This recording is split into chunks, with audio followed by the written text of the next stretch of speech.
अब इस कलयुग ने सोचा कि सोने में मुझे स्थान दे दिया राजा परीक्षित ने, और सोने का ही मुकुट पहना है राजा परीक्षित ने। उस समय परीक्षित ने यह नहीं सोचा कि मैंने भी तो सोने का मुकुट पहना हुआ है, और यह भी बेईमानी का है। जो राजा परीक्षित ने सोने का मुकुट पहना था ना, यह भी तो बेईमानी की कमाई का है। यह किसका मुकुट था? जरासंध का मुकुट था। जब भीम ने जरासंध को मारा था ना, जरासंध को भीम ने मारा था, बड़ा मुश्किल से मरा था वो जरासंध, बड़ी मुश्किल से मरा था। तो भीम ने सोचा कि महाभारत का युद्ध हुआ, इतने बड़े बड़े वीरों को मारा हमने पांडवों ने, लेकिन इतनी शक्ति किसी को भी मारने में नहीं लगानी पड़ी जितनी अकेले जरासंध को मारने में लगानी पड़ी। क्योंकि जरासंध को वरदान मिला था, भीम उसको ऐसे बीच में से चीरता और ऐसे फेंकता तो उसका शरीर फिर से दोबारा जुड़ जाता, उसको वरदान मिला था। तो बहुत शक्ति खर्च करनी पड़ी थी, वो तो भगवान कृष्ण के द्वारा भीम ने उसको मारा। तो उसका मुकुट लेके आ गए थे भीम, और उसी मुकुट को लाके कोस में रख दिया था। वही मुकुट आज राजा परीक्षित ने अपने सिर पे पहना था। और जरासंध बड़ा अत्याचारी था।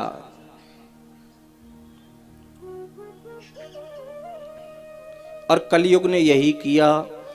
कलयुग ने क्या किया? वही सोने के मुकुट में जाकर के बैठ गया, छोटा सा रूप बना के कलयुग, और जो मुकुट पहना है राजा परीक्षित ने उसी के अंदर जाके छुप कर बैठ गया है। यानी राजा परीक्षित के माथे पे चढ़ गया कलयुग। सीधे सीधी बात, मुकुट के द्वारा मस्तिष्क में प्रवेश किया इस कलयुग ने, और मस्तिष्क में प्रवेश करके बुद्धि को अपने कब्जे में कर लिया। और जिसकी बुद्धि कब्जे में हो गई उसका सब कुछ कब्जे में हो गया। स्वामिनी तो बुद्धि है। अब जैसा बुद्धि कहेगी वैसा शरीर करता है, इंद्रियां करती है।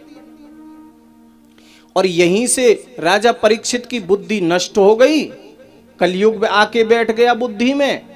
और जब ये राजा परीक्षित लौटकर अपने महलों को आ रहे थे तो रास्ते में इनको प्यास लगी, बड़ी जोर की प्यास।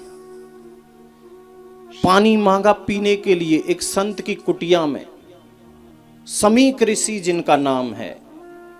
पानी मांगा, वो समाधि में बैठे थे, उन्होंने सुना नहीं। तो राजा परीक्षित की बुद्धि में तो कलयुग बैठा था, तो क्रोध आ गया, अभिमान हुआ। कलयुग जिसकी बुद्धि में बैठा है अभिमानी बना देता है, ध्यान रखना। अभिमान आ गया राजा परीक्षित को। और संत से, जिन संतों का अब से पहले इतना सम्मान राजा परीक्षित करते थे, आज कलयुग के बुद्धि में बैठ जाने से आज क्या कह रहे हैं राजा परीक्षित कि कैसा ढोंगी महात्मा है, कैसा ढोंगी महात्मा है। अरे राजा खड़ा है, पानी मांग रहा है और पानी नहीं पिला सकता, क्योंकि अभिमान आ गया। और अभिमान आने के साथ साथ एक चीज और लाता है, ध्यान रखना। अभिमान कई सारी बुराइयों को लाता है साथ में। दूसरी बुराई अभिमान के साथ क्या आता है? क्रोध चला आता है। क्रोध, क्रोध जरूर आता है अभिमान के साथ। अरे कोई अभिमानी व्यक्ति हो और उसका कोई सम्मान ना करे, मान लो सभा लगी हो, समाज बैठा हो, और कोई अभिमानी व्यक्ति आए और कोई उसको ना सलाम करे, ना दुआ करे, ना नमस्कार करे, ना कुछ करे, उसको कोई पूछे नहीं, तो उसको क्या लगेगा? उसको अंदर से क्रोध आएगा, मेरा सम्मान नहीं करते ये लोग, अंदर से जलेगा वो। तो क्रोध भी साथ में लाता है अभिमान। बोले कैसा ढोंगी महात्मा है, राजा को पानी नहीं पिला सकता। और संत को अपमानित करने के लिए राजा परीक्षित ने सोचा कि मैं कैसे इसका अपमान कर दूं आज संत का। तो साथ में ही बगल में ही एक मरा हुआ सांप पड़ा था, एक मरा हुआ सर्प पड़ा था, उसको उठाया ऐसे राजा परीक्षित ने और उस ऋषि के गले में ऐसे माला की तरह डाल करके अपमानित करने के लिए और वहां से चले गए। संत को पता ही नहीं, क्योंकि वो तो समाधि में है। क्या हुआ, कौन आया, क्या कहा, परीक्षित आया, कौन आया, कुछ नहीं पता। राजा परीक्षित तो चले गए।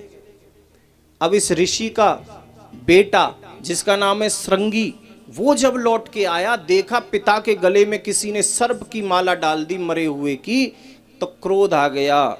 और क्रोध में आकर के हाथ में जल लिया और जल लेकर के संकल्प किया और श्राप दे दिया कि जिसने भी मेरे पिता का ये अपमान किया है, मेरे पिता के गले में मरा हुआ सर्प डाला है, मैं उसको श्राप देता हूं कि इसी सर्प का जो वंशज है तक्षक, इसी सर्प का जो वंशज है तक्षक, वो उसको काट लेगा और सही 7वें दिन उसकी मृत्यु हो जाएगी।